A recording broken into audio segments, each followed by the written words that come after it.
সবাইকে স্টক অবজারভারের পক্ষ থেকে শুভেচ্ছা জানাই। রিসেন্ট সময়ের কিছু বেস্ট পারফর্মিং ট্রেডিং স্টক আজ আমরা পিক করেছি এবং এই স্টকগুলো নিয়ে বিস্তারিত আলোচনা করব। অ্যারাউন্ড 2 উইকস ব্যাক আমরা একটি পোস্ট করেছিলাম এবং এখানে আমরা যে স্টকগুলো নিয়ে ডিসকাস করেছিলাম, জিমেনাইসি ফুড, কোহিনুর, সিপাল এবং মনোস্পুল, এই 4টি স্টক আমরা যে ফার্স্ট টার্গেট দিয়েছিলাম, ফার্স্ট টার্গেট অলমোস্ট অ্যাচিভড। আর বন্ধুদের অনুরোধে আজকে আমরা আরো দুটো স্টক পিক করেছি, ওরিয়ন ইনফিউশন এবং আনোয়ার গ্যালভানাইজিং। সো বন্ধুরা, আলোচনাটি শেষ পর্যন্ত শুনতে থাকুন। আর আলোচনাটির শুরুতে আমি রিকোয়েস্ট করব, ডিসক্লেমার অংশটি আপনারা ভালো করে পড়ে নেবেন। পুঁজিবাজার ঝুঁকিপূর্ণ। আপনার কোনো পার্সোনাল বাই এবং সেলের কারণে আপনি যদি ক্ষতিগ্রস্ত হয়ে থাকেন, সে দায় স্টক অবজার্ভার বহন করবে না। শুরুতে ওরিয়ন ইনফিউশন লিমিটেড, এই স্টকটির আমরা ডে চার্ট নিয়েছি এবং ডে চার্ট আমরা দেখতে পাচ্ছি স্টকটি একটা লং র্যালি হওয়ার পর প্লাস 900 প্লাস হিট করার পর আবার একটা বড় রকমের পতন এবং এখান থেকে আবার 400 পর্যন্ত নেমে আসে। এই পয়েন্ট থেকে আবারও একটা রিভার্সাল আমরা দেখতে পাচ্ছি আপ টু 870। এখানে এসে একটা ডবল টপ ফর্ম করে এবং ডবল টপ ফর্ম করে একটা আবারও বড় ধরনের পতন আমরা লক্ষ্য করছি। আর এখানে এখন বর্তমানে ডে চার্টে S1 জোনটিতে এসে সাপোর্ট নেওয়ার চেষ্টা করছে। সো এই স্টকটি নিয়ে অনেকের হয়তো এখন কোশ্চেন থাকতে পারে, এই স্টকটি ফার্দার কি আরো ডাউন করবে কিনা, আর এখানে কি ট্রুলি সাপোর্ট পেয়েছে কিনা, এখান থেকে রিভার্সাল হবে কিনা। সো এই ধরনের কোশ্চেন অনেকের মনে আসছে। সো এটি জানার জন্য আমরা একটি ফিবোনাসি চার্ট আমরা এঁকেছি, যে পর্যন্ত র্যালি করেছিল এবং যে পয়েন্ট থেকে র্যালি শুরু করেছিল। সো এই দুটো পয়েন্ট বরাবর আমরা একটি ফিবোনাসি চার্ট ড্র করেছি এবং চার্টে আমরা দেখতে পাচ্ছি এটি যে একটি সাইকেল 61%-এর একটি সাইকেল, যেটি প্রাইস পয়েন্ট লেভেলে ছিল 391, সেটি ব্রেক ডাউন করেছে এবং এই স্টকটি এখন ফার্দার আরো ডাউন করার মতো স্কোপ আছে। এটি আপ টু 250 পর্যন্ত এখন চলে আসার সম্ভাবনা আছে। তবে এখন আমাদেরকে এটি আপাতত যেহেতু 330 লেভেলে এটি সাপোর্ট পাচ্ছে, এখানে আমরা দেখতে পাচ্ছি একটু কনসোলিডেট হচ্ছে, আমরা আপাতত ফার্স্ট সাপোর্টটি নিচ্ছি 330 এবং সেকেন্ড সাপোর্টটি 250। আর এই স্টকটি যদি এখান থেকে রিভার্সাল করে, এখানে যদি ট্রুলি সাপোর্ট পেয়ে যায়, তাহলে এটা এখন 390 থেকে 410 এই জোনটাতে একটা চ্যালেঞ্জ ফেস করবে এবং এটি অতিক্রম করলে ফার্স্ট টার্গেট হতে পারে 490 থেকে 510। আর আমরা যদি উইকলি চার্টে এই স্টকটির অবস্থান দেখি, আমরা উইকলি চার্টে দেখতে পাচ্ছি যে লাস্ট উইক একটা বুলিশ ক্যান্ডেল আমরা দেখতে পাচ্ছি এবং এই স্টকটি মোটামুটি একটা অ্যাভারেজ থেকে কিছুটা ভালো ভলিউমে আমরা দেখতে পাচ্ছি হয়েছে। সো এই জায়গাটা আমরা মোটামুটি একটা দেখতে পাচ্ছি এটা সাপোর্ট নিচ্ছে এবং এটি একটা রিভার্সাল করার চেষ্টা করছে, তবে এটি 50 এক্সপোনেনশিয়াল মুভিং অ্যাভারেজের নিচে নেমে যায়। সো এই স্টকটির ক্ষেত্রে এখন সবচেয়ে ইম্পর্টেন্ট যে ব্যাপারটি, সেটি হচ্ছে উইকলি চার্টে আমরা যেটা দেখতে পাচ্ছি সেটা 368 এই পয়েন্টটাতে 50 এক্সপোনেনশিয়াল মুভিং অ্যাভারেজের যে সাপোর্ট, সেটি ব্রেকডাউন করেছে এবং এই সাপোর্ট পয়েন্টে ব্যাক করাটা হচ্ছে এই স্টকটির জন্য খুবই গুরুত্বপূর্ণ। এটি যদি এটা ব্রেক করতে না পারে, এটা ফার্দার কিন্তু আরো ডাউন হওয়ার সম্ভাবনা আছে। সো যারা যারা এই স্টকটি নিয়ে ট্রেড করছেন, তারা এই পয়েন্টটাতে একটু সতর্কতা অবলম্বন করবেন। যদি ভালোভাবে 370-র উপরে দাঁড়িয়ে যেতে পারে, এই স্টকটি নতুন করে আবার এন্ট্রি নেওয়া যেতে পারে। তবে স্টপ লস আমাদেরকে মাথায় রাখতে হবে, 368-এর নিচে নেমে গেলে আমাদেরকে স্টপ লসের ব্যাপারটি মাথায় রাখতে হবে। তবে এখানে আমি বলবো, আমি কাউকে কিন্তু বাই করার জন্য কিংবা সেল করার জন্য কোনোটার জন্যই এনকারেজ করছি না। আমি জাস্ট পসিবিলিটিগুলো আপনাদেরকে দেখাচ্ছি। We are not giving you any kind of financial advice. Buy sell সম্পূর্ণ এটা আপনাদের পার্সোনাল ম্যাটার, আপনাদের পার্সোনাল স্ট্র্যাটেজি। আর এখন অনেকের মনে প্রশ্ন, এই ধরনের স্টকগুলোতে এন্ট্রি নেওয়াটা আসলে কতটা যুক্তিযুক্ত। এখানে ঢাকা স্টক এক্সচেঞ্জ নয়, সারা পৃথিবীতে প্রায় সবগুলো স্টক এক্সচেঞ্জেই কিছু লো ক্যাপ, কিছু জাঙ্ক, কিছু মিড ক্যাপ স্টক থাকে, যেগুলো রেশনালি আমরা অনেক সময় যেটা চিন্তা করি যে একটা রেশনাল ওয়েতে ইনভেস্ট করব, সেই রেশনাল ফর্মুলাগুলো মেনটেন করে চলে না এবং এই ধরনের স্টকগুলোর প্রাইস অ্যাকশন প্রিডিক্ট করাটা অনেকটা ডিফিকাল্ট। সো যারা একটু খেলাধুলা পছন্দ করেন, তারা এই ধরনের স্টকগুলোকেই চুজ করেন এবং এই ধরনের স্টকগুলোতেই তারা ট্রেড করতে পছন্দ করেন। আরেকটি ব্যাপার হচ্ছে, এই স্টকগুলো কিন্তু হাইলি রিস্কিও বটে এবং এখন আমাদেরকে একটি ব্যাপার মাথায় রাখতে হবে, যেখানে হাই রিস্ক সেখানে হাই গেইন, এই ধরনের একটা কনসেপ্ট মাথায় নিয়েই কিন্তু অনেকেই এই ধরনের স্টকগুলোতে ট্রেড করেন।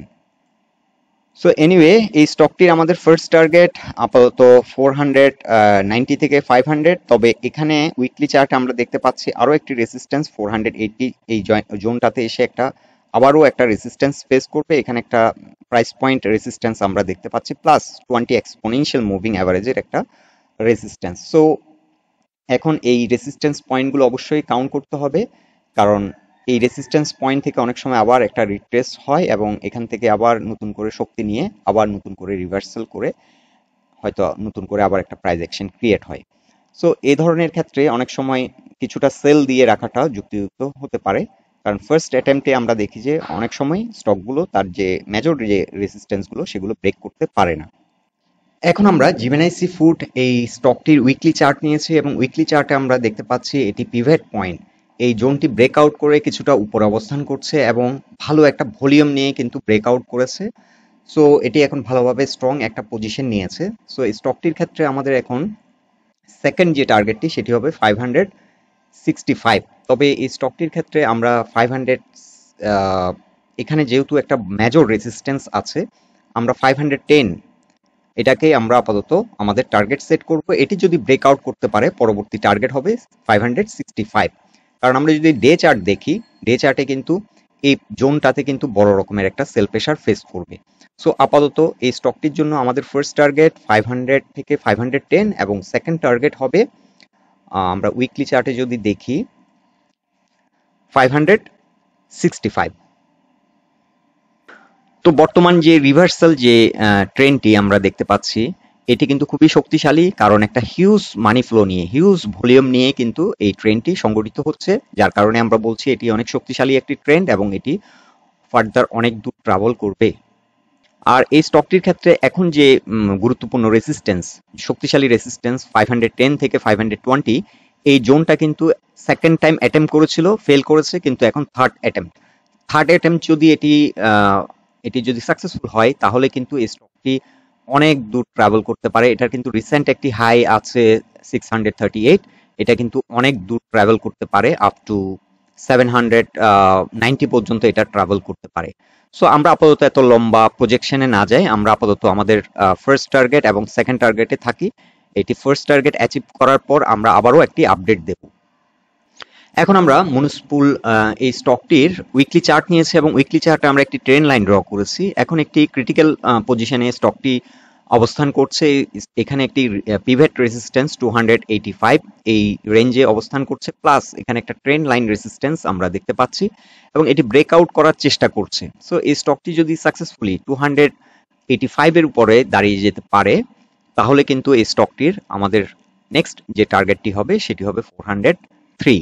সো আমরা আপাতত 400ই রাউন্ড হিসাবে নিচ্ছি, 400 আমাদের টার্গেট। সো এখন আমাদেরকে একটু ওয়াচ লিস্টে রাখতে হবে এই স্টকটি পিভট পয়েন্টের উপরে অবস্থান করতে পারছে কিনা। তবে লাস্ট উইক আমরা যদি দেখি এটি অ্যাভারেজ ভলিউম থেকে এখনো বেশি ভলিউমে ট্রেড হচ্ছে না, যার কারণে এটি সাকসেসফুল হয়নি। এটা রিট্রেস করে গেছে, যদিও পয়েন্টটি চেস করেছে কিন্তু রিট্রেস করে গেছে। সো এই স্টকটি আমরা আপাতত আমাদের ওয়াচ লিস্টে রাখতে পারি। তবে স্টকটি মোটামুটি স্ট্রেংথ আছে, আমরা দেখছি যে কারেকশনে যে ভলিউম হয়েছিল সেই ভলিউম থেকে কিন্তু বেশি ভলিউমে ট্রেড হচ্ছে এবং এখানে প্রাইস অ্যাকশনও হচ্ছে, এবং নট অনলি দ্যাট এটি কিন্তু 20 এক্সপোনেনশিয়াল মুভিং অ্যাভারেজের উপরে অবস্থান করছে। সো এটি একটি ভালো দিক। সো এই স্টকটিও আপনারা চাইলে ওয়াচ লিস্টে রাখতে পারেন, আর যারা এন্ট্রি নেবেন তারা সম্পূর্ণ নিজ দায়িত্বেই নেবেন। আমরা কাউকে এখানে বাই এবং সেল করার জন্য কাউকেই এনকারেজ করছি না, ডিসকারেজও করছি না। আমাদেরকে এক বন্ধু রিকোয়েস্ট করেছিলেন আনোয়ার গ্যালভানাইজিং এই স্টকটি নিয়ে আপডেট দেওয়ার জন্য। এই স্টকটি বরাবরই ঢাকা স্টক এক্সচেঞ্জে ভালো পারফরমেন্স করে, কিন্তু রিসেন্ট ডেজগুলোতে এটি অফ ট্রেন্ডে আছে। সো এই স্টকটি যদি আবারও প্রাইস অ্যাকশনে যায় আমরা একটি আপডেট দেব। তবে এই স্টকটির ক্ষেত্রে এখন যেহেতু এটি পিভট পয়েন্টের নিচে আছে, এটি অনেকটা একটা ডাউন ট্রেন্ডে আছে এবং এটি প্রাইস অ্যাকশন হওয়া পর্যন্ত এখন আপাতত আমরা আমাদের ওয়াচ লিস্টে রাখতে পারি। তবে স্টকটি যে কোনো সময় পারফরমেন্স শুরু করতে পারে। সো এখন রিসেন্টলি আমরা দেখতে পাচ্ছি last couple of weeks volume হচ্ছে কিন্তু স্টকটি প্রাইস অ্যাকশন হচ্ছে না। সো আমাদেরকে একটু প্রাইস অ্যাকশনের জন্য ওয়েট করতে হবে। এখন আমরা paper processing and packaging limited এই স্টকটির অবস্থান যদি দেখি, এটা কিন্তু লাস্ট ডে ভালো একটা ভলিউম নিয়ে প্রাইস অ্যাকশন করার চেষ্টা করেছে, কিন্তু স্টকটি যেহেতু 20 এবং 50 এক্সপোনেনশিয়াল মুভিং অ্যাভারেজের নিচে, স্টকটি আমরা আপাতত আমাদের ওয়াচ লিস্টে রাখতে পারি। এটি যদি পিভট পয়েন্টের উপরে দাঁড়িয়ে যায় অর্থাৎ 191 এর উপর যদি স্ট্রং হয় তাহলে এই স্টকটিতে এন্ট্রি নেওয়া যেতে পারে। আর এটির ক্ষেত্রে আমরা ফার্স্ট টার্গেট বলবো 220। 220 আমাদের ফার্স্ট টার্গেট হবে যদি 191 এর উপর ভালোভাবে দাঁড়াতে পারে। এখানে ভলিউম একটা বড় ইম্পর্টেন্ট। ভলিউম এখন যেভাবে বাড়ছে এভাবে যদি ভলিউম বাড়ে তাহলে এই স্টকটি ভালো একটা প্রাইস অ্যাকশন করবে বলে আমরা আশা রাখছি। তবে এই স্টকটির ক্ষেত্রে একটা বড় রকমের কারেকশন হয়েছে। এখন কেউ যদি এ ধরনের স্টক পছন্দ করেন আপনারা চাইলে এন্ট্রি নিতে পারেন, এটা সম্পূর্ণ আপনাদের নিজ দায়িত্বে করবেন। সো বন্ধুরা, এটাই ছিল আমাদের ফাইন্ডিংস এই স্টকগুলো নিয়ে। আলোচনাটি যদি আপনাদের ভালো লেগে থাকে অবশ্যই পোস্টটিকে লাইক দিন, বন্ধু বান্ধবের সাথে শেয়ার করুন, আর আপনাদের গুরুত্বপূর্ণ মতামতগুলো আমাদেরকে কমেন্ট বক্সে অবশ্যই জানাবেন। সো সবাই সুস্থ থাকুন, ভালো থাকুন, আজকের মতো এখানেই বিদায় নিলাম।